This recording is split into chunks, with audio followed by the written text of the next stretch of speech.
first Assassin's Creed raised the bar with its run-anywhere, climb-anything core, but its rigid design kept it from classic status. 2 years smarter, Assassin's Creed 2 is the product of fan feedback. The danger is that you could end up with a game that's simply what the first one should have been. Does it go a step further to become one of the industry's greats?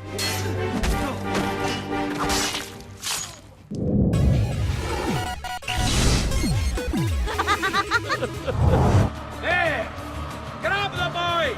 He's one of them! I'll kill you for what you've done! Provided no one spoiled it for you, the first Assassin's Creed had a story with a clever twist. Now that the secret is known, the story in Part 2 has to rely on substance instead of gimmicks. It's all rooted in late 15th century Italy, where a young, scrappy Ezio Auditore is forced to grow up fast when his father and brothers are murdered.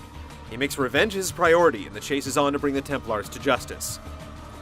Who killed Uberto Alberti? I understand your desire for vengeance, but the Gonfaloniere is a powerful man.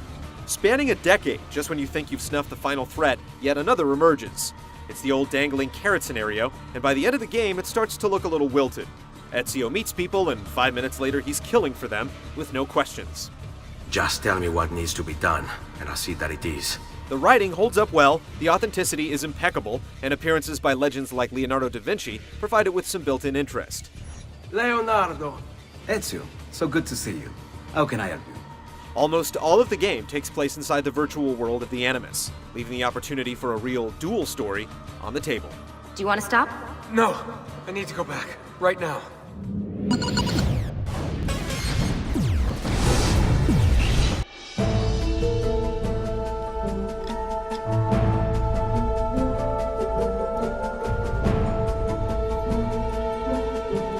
The most popular complaint launched against the original Creed was its repetitive mission structure.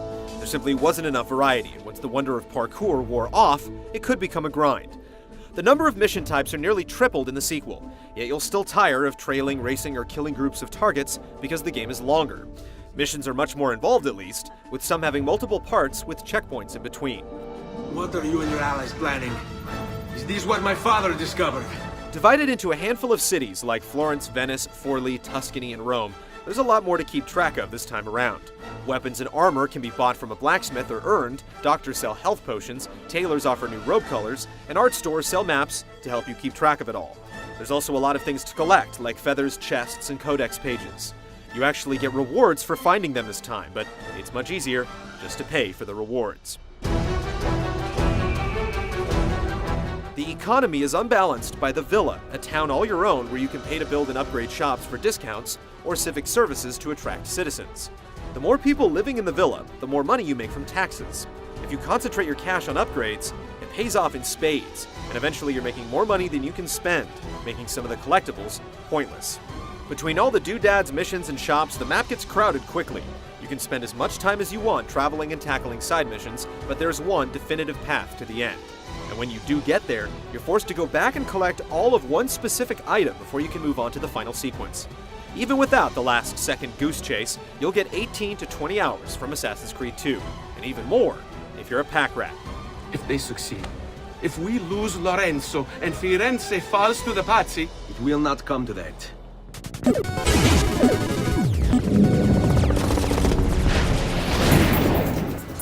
better run, boy. Fast. Like the first game, gameplay is divided between navigation and combat. How Ezio runs, climbs, and jumps across the terrain has the same strengths and weaknesses it had before.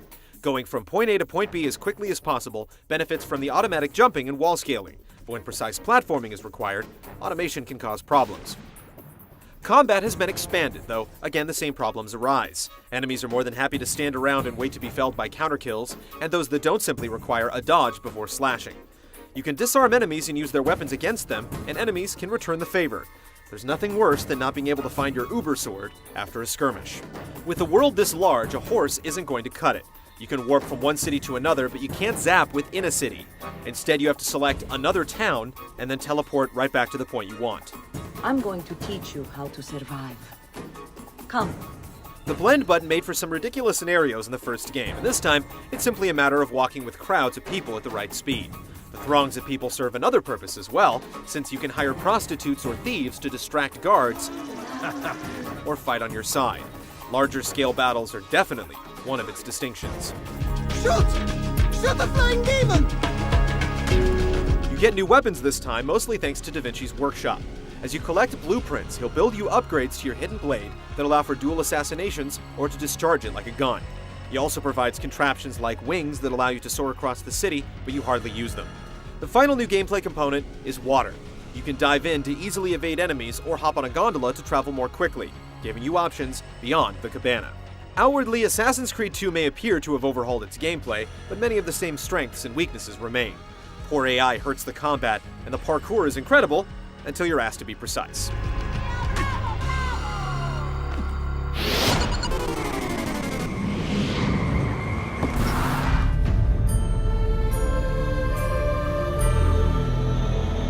If you've ever been to Italy, then you will be absolutely blown away at the authenticity paid to the environments. While not an inch-by-inch replication of each city, the major landmarks are recreated with startling accuracy. There are even historical entries to read if you're so inclined. If you're interested in visiting the country but doubt you ever will, this is the next best thing. Ah! Birbante! The visual quality is basically the same, and both the PS3 and 360 versions share the same limitations. It can draw large, detailed environments, but things aren't as impressive up close, and details like shadows draw in. The animation is still silky smooth, and the new counter kills are sweet. But some character models look funky up close, and the frame rate will jitter. The sheer volume and quality of the voice acting is commendable. I feel your tired body in need of comfort and succor. But I have such aches and pains, sister. I may need a great deal of comfort and succor. Oh, that can be arranged.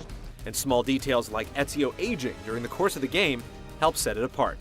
I still have some time for that private lesson.